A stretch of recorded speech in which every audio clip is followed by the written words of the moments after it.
नमस्कार फरीदाबाद। देखिए इस समय देखिए सब है, उसको हद हो गई है कि इस समय आप ये देखिए आपातकालीन विभाग में है, एक महिला के शव को रिक्शे में ले जाया जा रहा है। यहाँ एम्बुलेंस नहीं दी जा रही, जबकि प्रावधान है कि एम्बुलेंस फ्री में मिलनी चाहिए। इनको फ्री में एम्बुलेंस मिलनी चाहिए। शव है और यहाँ पर बड़े बड़े दावे किए गए कि भाई यहाँ पर एम्बुलेंस दी जाएगी और फ्री में दी जाएगी। लेकिन आज देखिए फरीदाबाद ये बीके हॉस्पिटल का हाल है, जहाँ पर शव ले जाने के लिए फ्री में एम्बुलेंस भी नहीं दी जा रही। कहा जा रहा है प्राइवेट में। आप रिश्तेदार हो इसके? रिश्तेदार हो आप इसके?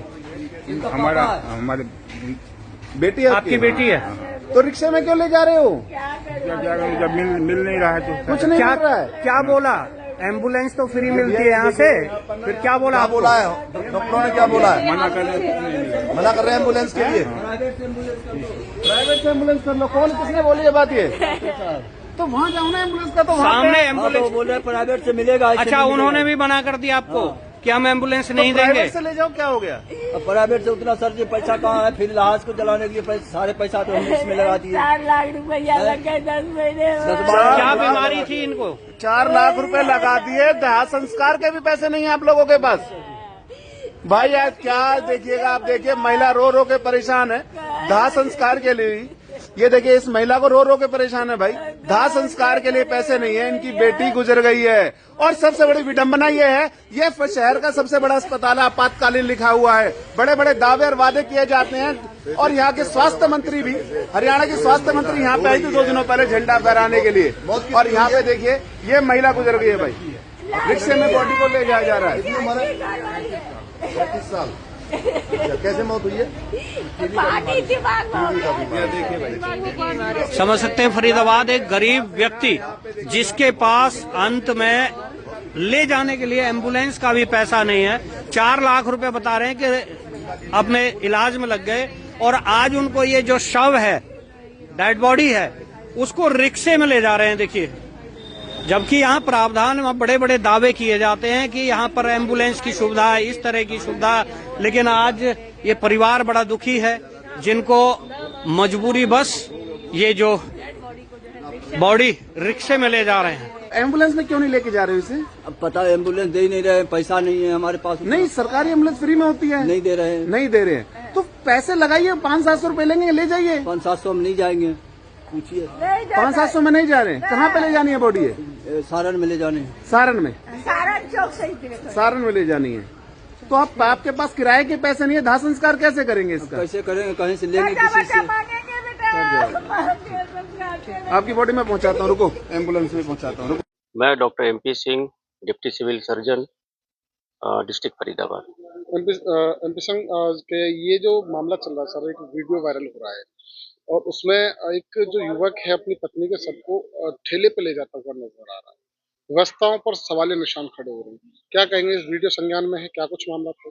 देखिए, सबसे पहले तो मैं ये बता दूं कि पूरे हरियाणा के अंदर हेल्थ डिपार्टमेंट के अंदर जो एम्बुलेंस प्रोवाइड की जाती है, उसमें हम डेड बॉडी नहीं ले जाते। जो डेड बॉडी के लिए हर्ष वैन होता है, मोर्चरी वैन, वो रेड क्रॉस के द्वारा दी जाती है। जिला फरीदाबाद के अंदर भी हर्ष वैन अवेलेबल है और रेड क्रॉस के द्वारा दी जाती है। यदि कोई भी परिवार में कोई ऐसी अगर डेथ हो गई है और उसको हर्ष वैन की रिक्वायरमेंट होती है, तो हमारे कंट्रोल रूम में वो आके अगर वो बताता है, तो हमारा एक रजिस्टर लगा हुआ है जिसमें उसकी डिटेल नोट की जाती है और उनको हर्ष वैन का जो ड्राइवर है उसका नंबर उसको प्रोवाइड किया जाता है, जिससे कि वो बात कर सके और उसको हर्ष वैन मिल सके। एम्बुलेंस नहीं दी जाती। सर मैं बात एम्बुलेंस और हर्ष वैन की नहीं कर रहा, मैं तो एक व्यवस्थाओं की बात कर रहा हूँ। दूसरी बात ये कि काफी देर वो बेचारा घूमता रहा अपनी पत्नी के शव को ले जाने के लिए, परंतु उसे कहीं से भी कोई व्यवस्था नहीं मिली। कहीं ना कहीं बड़ी लापरवाही नहीं मानते हैं? देखिए, ये तो जांच का विषय है जो आप कह रहे हैं। अदरवाइज हमारे सारी जगह आईसी लगा हुआ है। ये 112 नंबर है सरकार के द्वारा। 112 नंबर डायल करने पे आज की तारीख में चाहे आपको एम्बुलेंस चाहिए, चाहे आपको फायर की कोई समस्या हो, चाहे कोई डिजास्टर हो गया हो, ठीक है, या कोई रोड एक्सीडेंट हो एम्बुलेंस के रिगार्डिंग, 112 पे कॉल करते ही मिलता है। सभी जगह बोर्ड लगा हुआ है, आपने देखा होगा कि हमने एलईडी बोर्ड पर लगाया हुआ है। भी डायल 112 से मिल सकती जी है? नहीं, इसलिए नहीं लगा हुआ है कि हर्ष वैन स्वास्थ्य विभाग के द्वारा नहीं दी जा रही है, रेड क्रॉस के द्वारा दी जा रही है। अगर हमारे कंट्रोल रूम में, जैसा मैंने बताया, अगर कोई कंट्रोल रूम में हमारे पास आता है, इमीडिएट रजिस्टर में उसकी एंट्री करके और उसको नंबर प्रोवाइड किया जाता है कि जिससे उसे दिक्कत ना हो और उसे हर्ष वैन उपलब्ध कराया जा सके। सर एक जानकारी और मैं करेक्ट करना चाहूंगा कि आप कह रहे हैं कि जो एम्बुलेंस है उसमें नहीं जाया जाता। जी जब वो व्यक्ति किसी प्राइवेट एम्बुलेंस संचालक से उसने बात की तो उसने कहा कि 500 से 700 रुपए लगेंगे और हम आपको छोड़ देंगे। प्राइवेट एम्बुलेंस वालों ने कहा है उसको। इसकी मुझे तो क्या जानकारी करेंगे? नहीं है। प्राइवेट एम्बुलेंस का हमारे स्वास्थ्य विभाग से कोई लेना देना नहीं होता, ना उनका रजिस्ट्रेशन हमारे साथ होता है, ना उनकी एम्बुलेंस का टाई अप हमारे साथ होता है। वो इसलिए इसमें अंदर मैं वैसे कोई खड़ी हो जाती है? नहीं, अंदर बिल्कुल भी नहीं खड़ी है। प्रशासन के द्वारा समय समय पे उनको बताया गया है, इनको बाहर निकाल दिया गया है। जो ये हमारा दशहरा ग्राउंड है वहाँ खड़ी होती है, अंदर प्रीमाइसेस में अलाउड नहीं है। अब सर एक आखिरी सवाल है, अब आपके सामने संज्ञान में ये मामला आया है और बड़ी बात यह है कि चाहे वो उसको व्यवस्था मिली नहीं मिली, परंतु एक व्यवस्था पर सवाल खड़ा हुआ। वो ठेले पर जरूर अपनी पत्नी के सर को ले गया। क्या इसको लेकर जांच की जाएगी? देखा देखिए, ये जाएगा तो कौन इसका सिविल जिम्मेदार है? सर्जन महोदय के संज्ञान में आया है, बिल्कुल इसकी जांच कराएंगे।